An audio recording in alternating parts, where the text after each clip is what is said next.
Traventinchilar bu videodan keyin aniq meni yomon ko'rib qolsa kerak.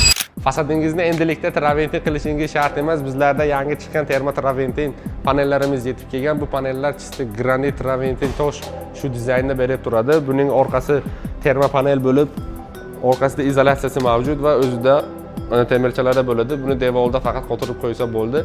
Orqasida kafenli kley bilan yopishtiriladi. Devoringiz qanday bo'lishi farq qilmaydi. Bu narsa har xil bo'ladi. 3 xil rasvetkasi mavjud.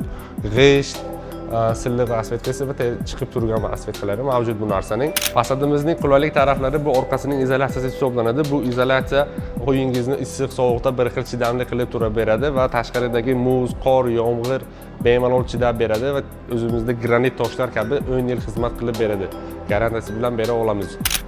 Bu fasadimizni keyin xohlagan devoringizga tersangiz bo'ladi. Loyishvoq, qumshvoq, g'isht, blok farq qilmaydi. Usti sal tekis bo'lsa bo'ldi.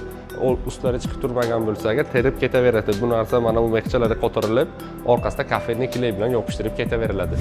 Quruvchi akalarimizga xuddi shunday termo traventin panel kerak bo'ladigan bo'lsa, Luxury Stone'ga bemalol murojaat qilishlari mumkin. Xohlagan ob'yemlarda chiqartirib bera olamiz.